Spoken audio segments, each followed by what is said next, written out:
Hey, what's up, everybody? Welcome back again for some Loud Thumbs news with Nick, and I am Nick, and we're gonna go over some smaller news today. Don't have a ton of big stuff that hit today, at least from my side of the desk here or camera.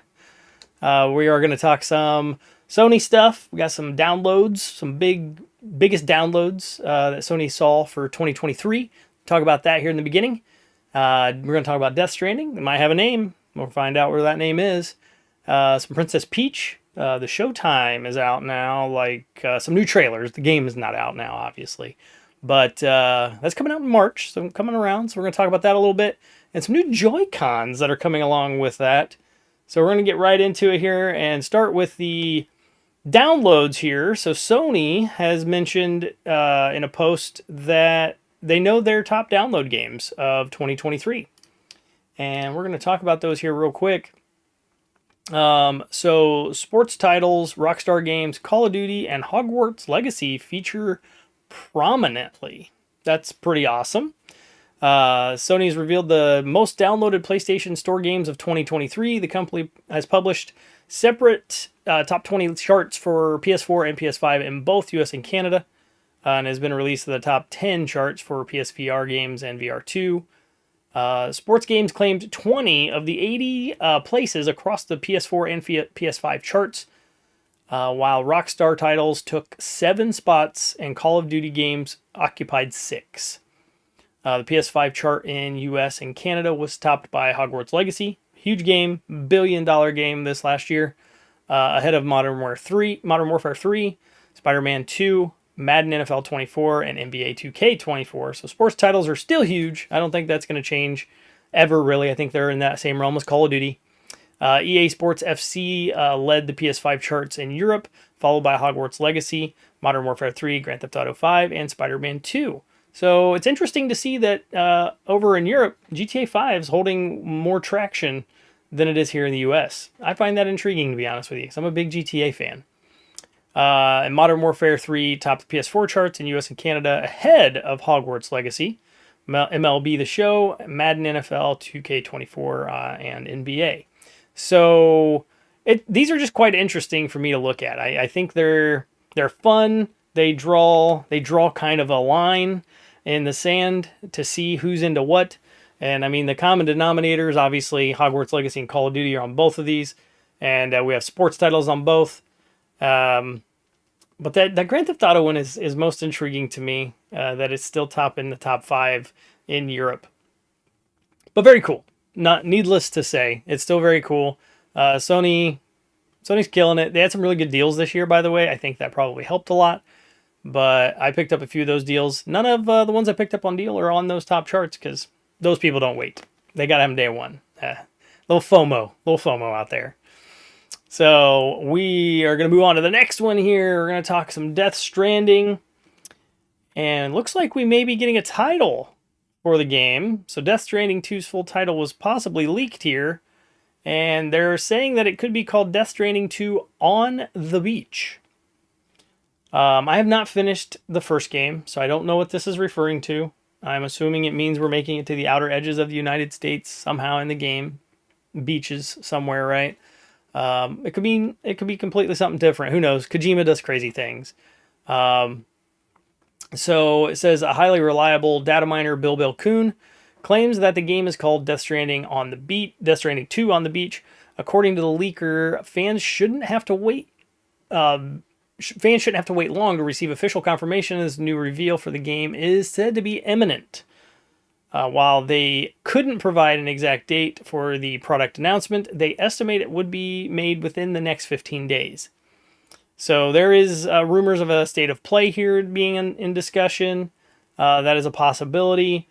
Who knows what it'll show up as? It could just be a drop just out of nowhere. Could be just a TV advertisement or something. We have a Super Bowl coming up soon. I think that's where we're gonna see it, to be honest. Kojima has this whole he encompasses movies and games and TV and all these things, right? These are all his passions. And I think why not make it one of the biggest places to show that off? Super Bowl. And that's within 15 days if my counting is correct. I'm good at math, but maybe I'm not that good. So that's interesting to see. I'll be watching for it. I got to finish my playthrough of the original before I can move on to that. So that's definitely part of it. Next, we're gonna talk some Princess Peach. We have we have a little video. I'm gonna play a little video here for everybody. She is she's prominent now, showing off a lot more transformations in this one here. I'm excited to see where this goes. I I spoke to my wife on this a little bit. My wife and daughter are both excited to play this.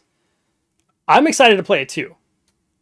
But it's got me wondering if we have some sort of a like Mario Party style game happening here. Because a lot of this stuff I'm seeing her do on screen and you're watching with me, it looks very mini game like. It's a cross between so many things I've seen. There look to be little bosses, similar to kind of like you'd fight in Splatoon.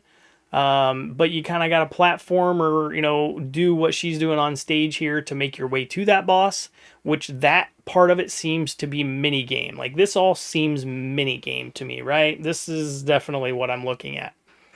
So I'd be curious to know your guys' thoughts down in the comments because I'm a fan of Princess Peach, the character. I've played her other game, enjoyed it back then as well on the DS. Still own it, actually, still in the collection. But the question is, what style of game are we getting here? I mean, it seems very interesting to me. And it could be great. It could be different. Who knows? I'm just curious on where they're going to go with her on this. So she can turn into a ninja and a cowgirl, the article says here. They released the trailer. It was already known that Peach can transform into a kung fu fighter, a detective, and a pastry chef, and a sword fighter. However, the new trailer can be seen, obviously here, you're watching it, but it reveals transformations into a Ninja Peach and a Cowgirl Peach. Ninja Peach can hide in the grass, attack enemies with her daggers, and quickly perform wall jumps. Cowgirl Peach, meanwhile, can lasso enemies and ride a horse.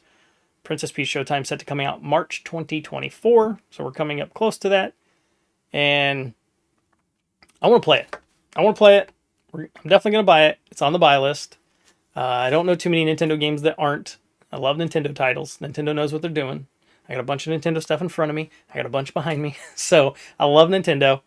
And I'm excited to play this. I want them to do more with this character. I hope it's more broad than I have imagined in my mind. But maybe it's not. Maybe it is pretty tame to just keep it simple. To start off, get new fans, young and old, all playing it because maybe it's not going to be some difficult game or anything crazy. But along with Princess Peach, we're not just getting a game, we're getting some Joy-Cons, y'all. Look at this. This thing, I had to send these, I had to share these to my wife today. They're very rose pink, very, very pink Joy-Cons. They're pretty cool. I love the fact that they just keep doing these things, man. We're 7 years into a console and we're still getting new, fresh colors and reasons to buy them, And who wouldn't want this when they're playing with their Princess Peach game? Come on now. Very cool. They're slated to release alongside the game it's mentioned here. March 22nd is the release date. And they're going to be priced at $79.99. Now, there was a rumor that was going around about this that stated you may need to have a GameStop Pro account to be able to get these. Now, that could be just to be able to try to pre-order them early or something along those lines. So something to look into if you guys are out there, if you're interested in these. Definitely take note on that. It just says here that the controllers are a limited time. They're not going to stay out for very long. And Nintendo UK and European X accounts did not mention there being any limited availability for the product. So it sounds like US might be giving limited versus the rest of the world. They may have open-ended orders on them. So order them online and have them shipped from overseas if you can't get your hands on them in the US. But yes, I think they look super cool. I think they fit the theme great. And I think the game looks like it could be a lot of fun. Even if it is just like a little mini games and stuff, that could still be a lot of fun. Play a lot of those in the house already with, Mario parties. And WarioWares and stuff like that. So they're good. Just kind of let your brain shut off and have a blast with your friends and your family and check them out. But let me know down in the comments what you guys think is going to happen with Princess Peach Showtime, because as cute as it looks, and definitely very good looking Nintendo title again. Is it doing what you want? Is it blowing up your gaming kilt or your gaming skirt? What's happening out there? I'm curious. Let me know in the comments, and we can talk some Princess Peach. And what do you think of that name for Death Stranding? It's just okay. We're going to see the beach. Okay, all right, cool. Vacation, right? Who knows? We're gonna have umbrellas on the beach in this one, but interesting there as well. And what was your top game for PlayStation? What was your big dog that you downloaded on the PlayStation Store? Let us know all in the comments down there below. Like to get talking with you guys and have a good time down there in the chat and the comments. So I believe that is it for me. So like I said, not a bunch of news to talk about today, but that is it. And you're caught up. And don't forget, remember, controllers need exercise too. So keep those thumbs loud.